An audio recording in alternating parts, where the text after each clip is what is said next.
حضرت فاروق اعظم رضی اللہ تعالیٰ عنہ کے دور خلافت میں مدائن فتح کرنے کے لیے اسلامی فوج نکلی۔ حضرت سیدنا فاروق اعظم رضی اللہ عنہ نے سعد بن ابی وقاص رضی اللہ تعالیٰ عنہ کو امیر بنایا، حضرت خالد بن ولید رضی اللہ عنہ کو لشکر کا قائد بنایا، اور یہ اسلامی فوج دجلہ دریا کے پاس پہنچی تو وہاں دیکھا کشتی وغیرہ نہیں ہے، کیسے پار ہوں گے، اور دریا دجلہ کیسا ٹھاٹے مارتا ہے آج بھی آپ دیکھتے ہیں۔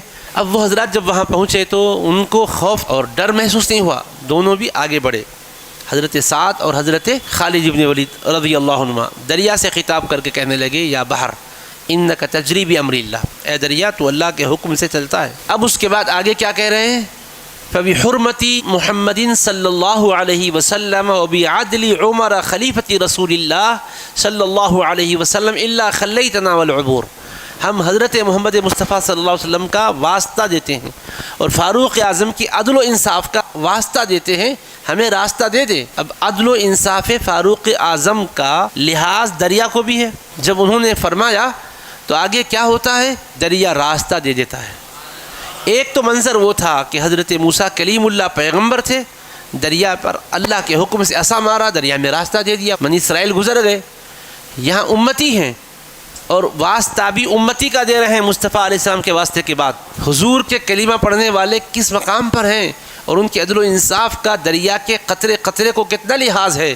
حالانکہ دریا کو کوئی شعور والی مخلوق تو آپ نہیں کہہ سکتے، علم و ادراک والی مخلوق تو نہیں کہہ سکتے، مگر فاروق اعظم کے عدل کا اللہ نے اس کو بھی ادراک بخشا تھا، تبھی تو راستہ دیا ہے۔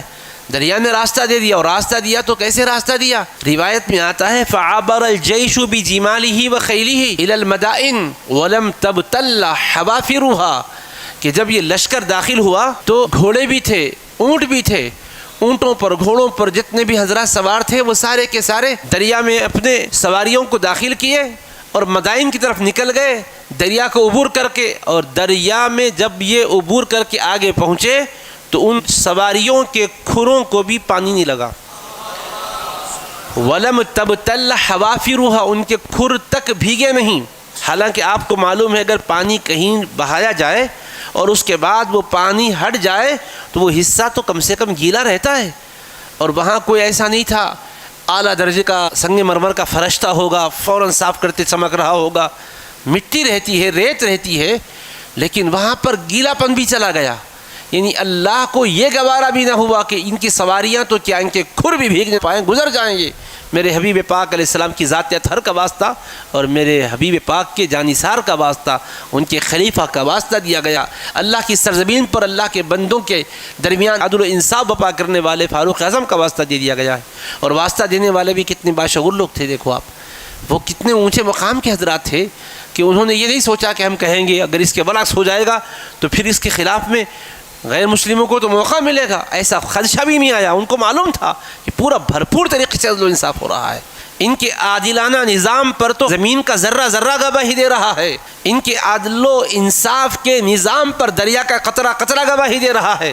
جب مدینہ منورہ کی سرزمین پر زلزلہ آیا تو فاروق اعظم نے عدل کا حوالہ دیا، کیا میں تجھ پر عدل نہیں کر رہا ہوں؟ زمین کا زلزلہ تھم گیا اور زمین قرار پا گئی۔ پھر عدل و انصاف کا حوالہ یہاں دیا گیا دریا میں، تو بہتا پانی رک گیا۔ اور دریائے نیل کو جبکہ وہاں ایک کنواری لڑکی کو ڈالا جاتا تھا ہر سال، نہ ڈالنے کی وجہ سے دریا کا پانی خشک ہو گیا، وہاں بھی فاروق اعظم کا مکتوب گرامی پہنچا اور عمرو بن عاص کو حکم ملا کہ اس میں جو چٹھی لکھا ہوں دریا میں ڈال دو۔ اس کے اندر مضمون یہی تھا کہ اے دریا تو اگر اپنی مرضی سے بہتا ہے، تیرے پانی کی ہمیں کوئی ضرورت نہیں ہے، اگر اللہ کے حکم سے بہتا ہے تو عمر بن خطاب اللہ ہی سے دعا کرتا ہے کہ وہ تجھے جاری کر دے۔ بس دریا ہے کہ ایسا بہہ رہا ہے کہ پھر رکنے کا نام ہی نہیں لیتا ہے۔